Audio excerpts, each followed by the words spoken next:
Hello, I'm Erin Marcus, founder and CEO of Conquer Your Business, and I want to welcome you to Ready Yet? If all you needed was a step-by-step plan of what to do, you could buy a book on how to succeed and you would be all set. But here's the rub. You'll never do what it takes until you become the person it takes to do it. The Ready Yet podcast is dedicated to those who are ready to become the person who succeeds, ready to become the person who steps into more, and ready to become the best version of themselves. In the I'm Ready interview series, join me for inspiring conversations with people who figured out who they needed to be in order to achieve their dreams, and were brave enough to be that person. All right, welcome to this episode of the Ready Yet podcast. I am so excited today to talk to Gladys Agwai. Did I do it correctly? All right. You did it right. Agwai. I love it. It's got a ring to it. It's got a ring.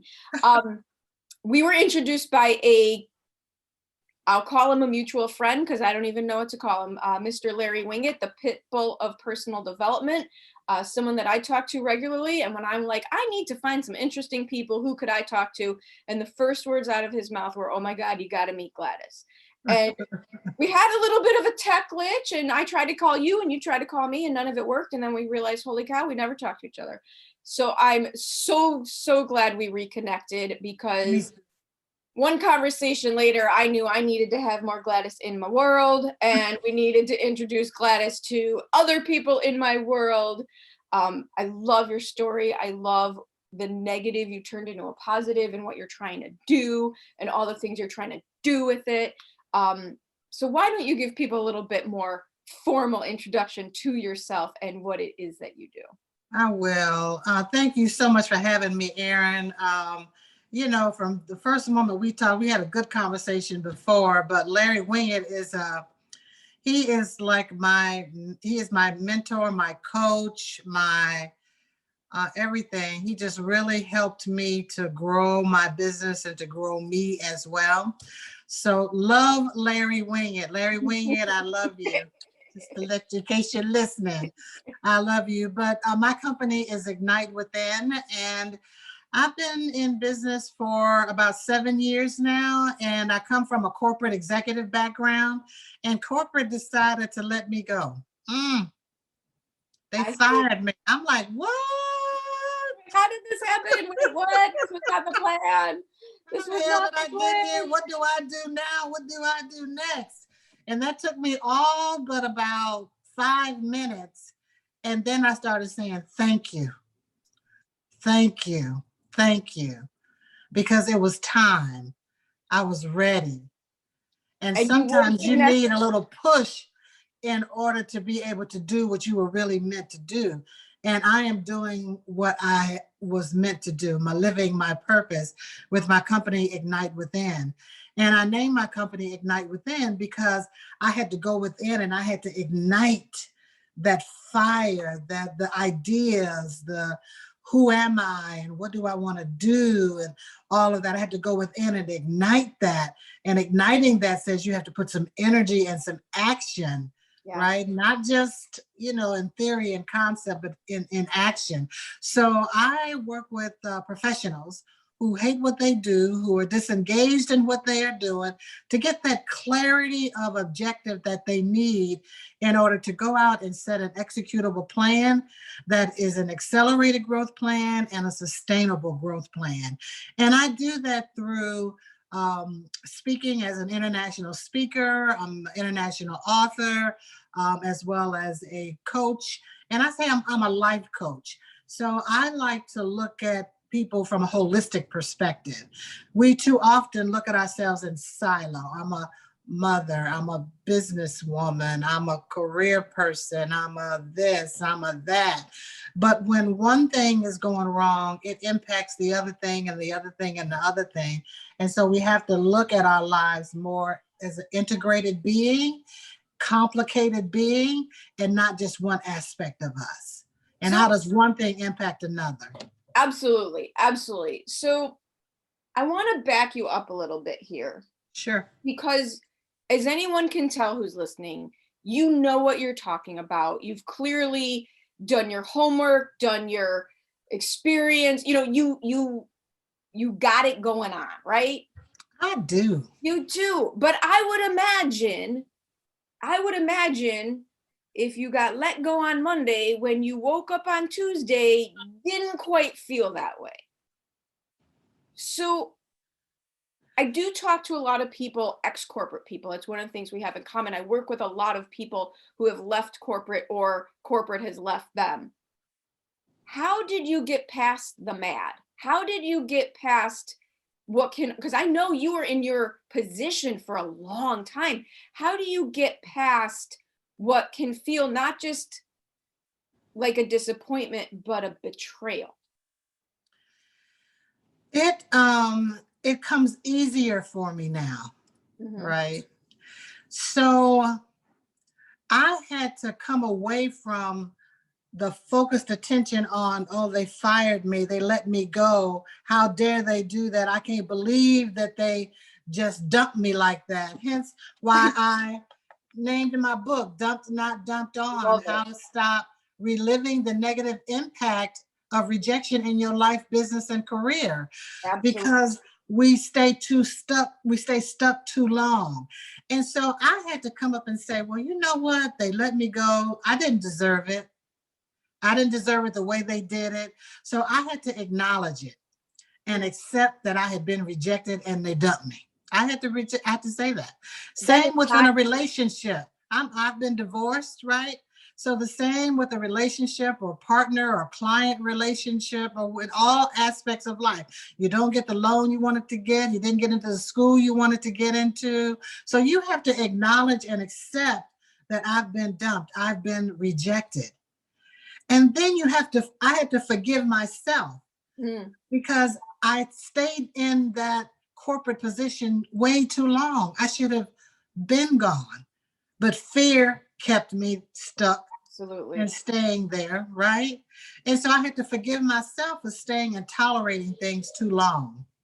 And then I had to forgive it. You have to forgive it, the company, that manager that let me go, that client, that spouse, that whoever that is. You have to forgive yourself and forgive it in order for you to be able to move forward. And when you can have that for acknowledgement and forgiveness and acceptance that, okay, this is where I am, that's when you start to move forward, right? And then I had to be grateful for what I have, because when they let me go, I was on an international assignment in Nigeria. God. And they're like, you know, Go you home. get paid for 30 days and what you do after that, how you get back to the States, that's not up to me. That's, you know, you just do. Oh, And wow. so I had to be grateful for what I have. So I said, okay, well, they did that, but you know, I still have this apartment that they paid for that's really nice for another year. So I don't have to like rush out and, you know, and get back. What do I have? What can I be grateful for? I have skills. I have experiences. I have options. I could choose to stay and go work for another corporation, but I've always wanted to do my own business. And so I began to be grateful for what I had. And then you have to start to expect that something good is going to come out of it. So my favorite thing to say is, all things work together for my good. But you can't just say it until you believe it. I believe that.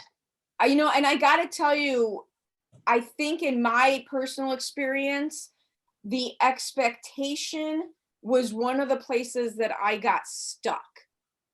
I was great at putting the plans and doing the things, and the gratitude is where I started when I had to get my own head out of my own way. But the expectation of things to work out, following things that felt beyond my control, that one took me a while.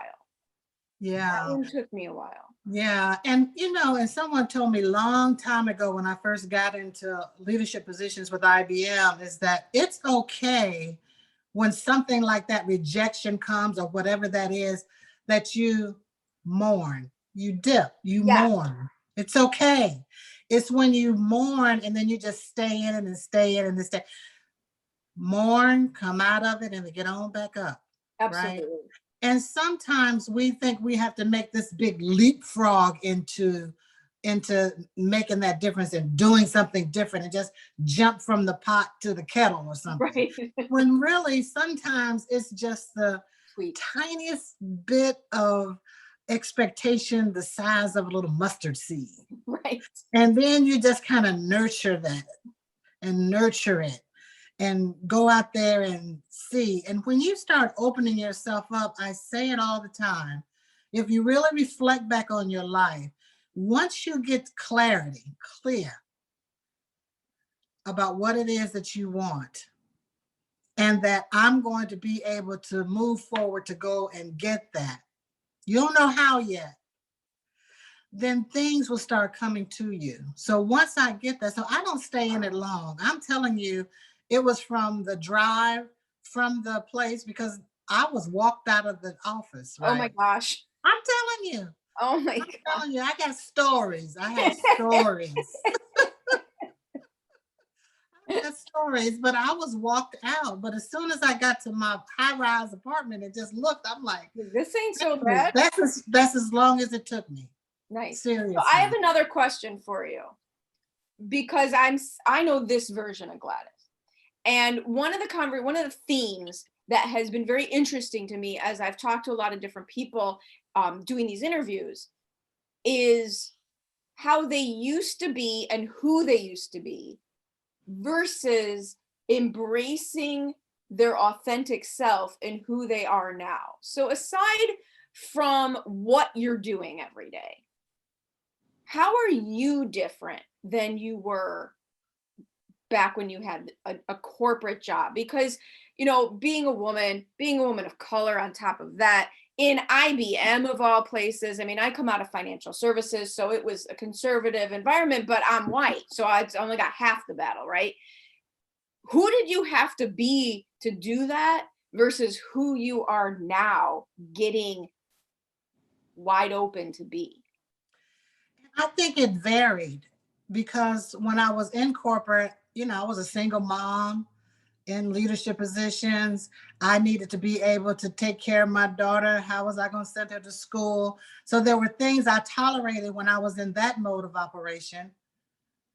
And then when my daughter got old enough and I said, okay, I don't have to take all that, then I could speak up more. See, I always spoke up. But, Yeah, you know, I've never been I've never been quiet. Right? Yeah, there's an art to speaking up, right? Yeah. And so I always would speak up. How far I would take it depended on how confident I became. So whether as a single parent or whatever's going on in your life, it begins with confidence. And so me, I came up in the good old boy era. Yeah. And they took care of themselves and they would not let Gladys in. No matter what I did, how I tried, no matter how good I was, they were not just going to say, Gladys, you did, no. Come play so golf I had with to us. speak up and ask and sometimes demand what I felt I deserved. I would tell them what I wanted to get when I was in sales. This is what I want to, where I want to be at the end of the year. I'm working towards this award, this performance rating. I set it up front. Let me let y'all know, these are the things that I'm doing along the way that tells me that I'm moving in that right direction. So I had to learn to speak up about the things that I was doing, because there was a time when I didn't do that. And I was at a women's conference, and it was a middle-aged white man, good old boy, who was speaking, and he was speaking about what do powerful women need to know about working with men. And he asked all the ladies in the audience, well, how much time do you spend on performance, image, and exposure? And practically every lady, 199, 88% on performance. And then he said, well, you know, men spend 63% of their time on performance, you know, a lot of on exposure, you know, so they had a more balanced approach to not just this performance, head in the sand, but exposure and image played a greater role. Not to say they didn't perform. Right. And I recognized that when I was passed up for a leadership position, and I'm like, well, wait a minute, I'm the top performer, and well, what's going on? But my head was down in the sand. Right. And once I got passed up, I said, okay, that's going to be the last time that happens. Because I didn't even know it was even a position until it was over. I wasn't even considered. I wasn't even interviewed. I'm like, I wasn't even thought about. I'm like, well, like you said, you weren't working on exposure, so nobody knew you were. So nobody knew. And so you have to work on, whether you're in business for yourself or whether you are in a corporate position, you have to position yourself not just within your immediate organization department, but outside of your organization and department, as well as outside of the company, period. So you have to expose yourself in 3 different places, right? And I think one of the things that, and I remember my corporate experience as well, I think one of the things that stops so many people is they're waiting for permission to do things like that. Yeah. They think that if someone wanted them to do that, then someone would approach them and make that offer, as opposed to doing the work and then getting recognized for it. Yeah. And, I've had to ask for pay raise. I had to ask and say, I'm doing the work of a next level manager and believe that I should get a promotion, and told no. And I said, but you did it for this person and this person and this person. And I don't understand why it can't be done for me. And he said, well, you know what? I didn't ask you to do all of that, Gladys. I'm like, you're absolutely right. You did not. And so I wrote an email that night and I said, these are the things that I'm doing at that higher level. This is who I suggest that you have within your organization to do that. Right. And I dropped it. I'm like, okay, thank you. I'll do my job. And they came back and said, what can we do to make this happen? So you have to find that confidence. You have to know who you are. Yeah. And know you have to be who you are. And you have to, sorry, a phone came in. I'm so sorry about that. So you have to know who you are. You have to be who you are. And you have to love who you are. And when you get to that place and be unapologetic about all of that, then you will speak up for what is right. I mean, I'm not speaking up just asking for the sake of asking, but I'm speaking up because, number one, you're not recognizing. Well, and I think that's a really important point, that you're not asking just for the sake of asking. It seems to be there's 2 opposite ends of the spectrum. There's all these people, like you mentioned, head down in the sand, grind, waiting for someone to acknowledge them or waiting for someone to give them permission. But on the other end of the spectrum, you find all the people who are asking, but not having ever done the work to have a reason to be receiving. Right. You have to perform. You have to perform. You have to balance. You have to perform. You have to get exposure. You have to have the right image as you are out there. It takes all of those things. And as women, especially coming from a technology world and you finance, you got to be extra good at what you're doing, right? Yeah. You cannot, half step what you are doing with your performance and just your whole balance of things that you have going on. So it's just so important, right? But you have to back up what you say. So when I said I was doing the work, I can clearly articulate what I'm doing, what's the contribution, the achievement, what can be done, what needs to be done in the future. I can articulate that. I hope you're enjoying this episode of the Ready Yet podcast. I know I really enjoy having conversations about who you need to be in order to reach new heights. As founder and CEO of Conquer Your Business, I work with my clients at the intersection where what they need to do to succeed meets who they need to be to do it. If you would like to have a conversation about your business, please reach out to me at Erin@conqueryourbusiness.com. Well, and the way way that you're saying it, I want to point something out. The way that you're saying all these things, it's not being said with anger and animosity and resentment. It just is. It just is. It just is. And I think that is, and I don't know, hopefully the listener can tell that energy. I can see it in your body language. You can hear it in your voice. This just is. And if you would have approached that email of, well, I'm done doing this and I ain't, that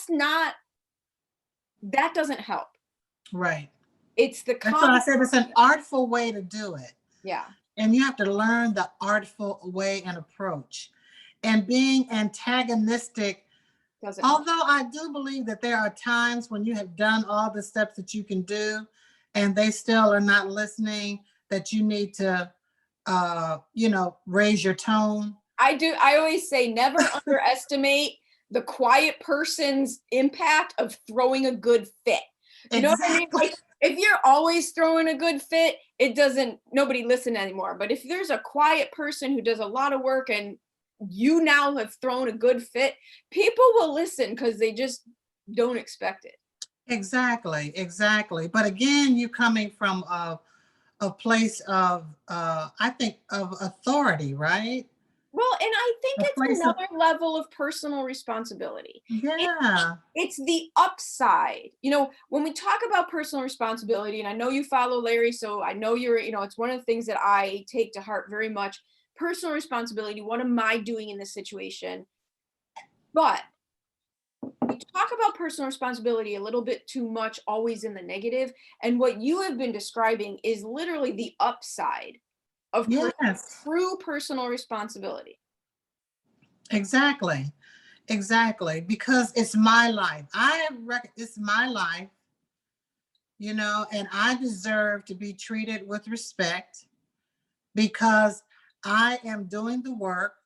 I show up well, and I deserve to be treated as such. And I believe that I deserve to receive. I give and I deserve to receive. And I expect that. And if you don't give that to me, and I tell my clients, if you're not getting that, then ask yourself, well, why am I still there? Well, and I'm glad you went in that direction because, we have that in common where there's been this sense of confidence for God only knows why, but it's been there for a long time. Not that it doesn't hit me every now and then, but what would you give, talked earlier about even a tiny mustard seed of expectation that you can, nurture and grow. What would you give as advice for someone who struggles with the self-worth, with the self-respect, with asking and believing that they're worth whatever it is that they have legitimately earned? I know you see this with your clients, so where do you tell them to start? I start with, you have to know where you stand today. And so I take clients through the number one key to a better life, which is working through 7 key life areas and understanding and reflecting about these 7 key life areas and then setting goals for each one. Because that says, this is where I stand today, because you rank each one through 5, 5 being great, 1 being I need some work. And you rank that, and then you set goals so you know where you stand. So it's about love. Well, and whether you're married or single, right? Right. Well, and what you're talking about also goes back to something you said earlier. I call it having an honest conversation with yourself. Starting out with the acceptance and awareness of where you are now is the only way you can go anywhere. Right. You don't want to pivot this way when you really should be pivoting this way. And if you're not honest with yourself about what's going on, you won't know that. Right. And I say you need to sit with yourself. Yeah. And you need to sit with yourself long enough to ask those questions, not just ask the questions, but to answer the questions. And I find a lot of times with clients, when I have them go and do that work, they will go to this level of depth when really they should go to this level of depth. Well, it's scary. Yeah. This is, I talk a lot, because I work more on the business side of coaching, and then I also do what I call business mindset. You see people who come to you and they ask a simple question. For me, it's always, I need a marketing plan. I need a messaging, I need some strategy. And then instead you spend 3 hours with everybody crying. Why isn't any of this working? And I think it's, what is that one quote? Your level of success is directly proportionate to the amount of truth you can handle about yourself without running away. Sometimes the truth can be ugly. Oh, yeah. But, I go back to acknowledge it, accept it, forgive yourself for it, be grateful for what you have, because there are good things, because that brings what I'm good at back into your psyche, your mindset again, to now I can start to expect something better. Right. So it goes back to that, but you have to sit with yourself, and you got to sit with yourself longer. We run 200 miles an hour all the time. Yeah. And we do it with the fleeting thoughts about, I'm scared to do this, and I really want to leave. I really want to do this. They're fleeting thoughts. Yep. They're just thoughts, but we don't sit with ourselves and just like really kind of organize it. And so when I left corporate, I had to I took myself through a process, and that's, kind of what I do. And in my book, Imposter, 5 Strategies to Your Authentic Self, nice. I take them through getting clarity of purpose, creating a plan around that, connecting with purpose. Who do you need to be connecting with? Communicating your brand. I had to communicate somebody totally new. I'm no longer IBM. No, who am I now, and who am I communicating? Well, and then how do I capitalize on that opportunity that's really tapping us on the shoulder, that we don't even recognize it as opportunity because we're so stuck and scared and wrapped in the problem. And one of the things you've said several times in those 5 steps, and I talk about doing it with intention, and you talk about doing it with purpose. And I think that is a very, very key point, that most people spend the majority of their life doing the things for no other reason than to just do the things. Like, not doing what matters. Yeah, they haven't put the purpose. Why am I doing this today? Oh, so I could do that tomorrow. Right. And you're not going to face the icky truth about yourself if you don't have the compelling purpose as the opportunity in front of you. Because why go through that? Otherwise, why go through that? Yeah. And why should I go through these moments that I don't like about myself? It's not fun. Or moments I don't like about being fired, or moments I don't like about my spouse or school or whatever that is. But it's important that we are present in moments that we don't like, because there are lessons in those moments that you need to learn to take with you, so that when another moment that you don't like comes, you know how to better handle that. Absolutely. Right? I know people who have left corporate and got laid off or whatever from corporate. 5 years later, I can't find a job. Nobody's going to hire me. Nobody's going to do blah, blah, blah. Victim, victim, victim, victim, and more victim and more victim, and all of that. And so I know with me, with coaching, I will listen to that for a minute, but I'm like, what's the solution? Yeah, I can't imagine. I get the story. Yeah, I want you to get that out, but we won't keep talking about the story, because it's about moving forward, learning the lesson and moving forward, right? I would imagine those people are not attracted to you any more than they're attracted to me for very long. They love me later. I say, you may hate me now, but you're going to love me later. Exactly. They always love me later. Love it, yeah. Because they come, when you do it, when you do the work, it's so liberating. It's so freeing. It just opens you up to so much more. And when they feel that, see, they feel that once they allow themselves to. And it's just so exhilarating. And then things just start coming to them. They don't have to work hard and struggle and beg to get what it is that they wanted to get. It comes. Not that you don't approach it and go after it, but more opens the door. You know how you be thinking about somebody and all of a sudden they call you? Right. Yep. Right. It's that kind of a thing. Or you buy a red car and all of a sudden you see a lot of red cars.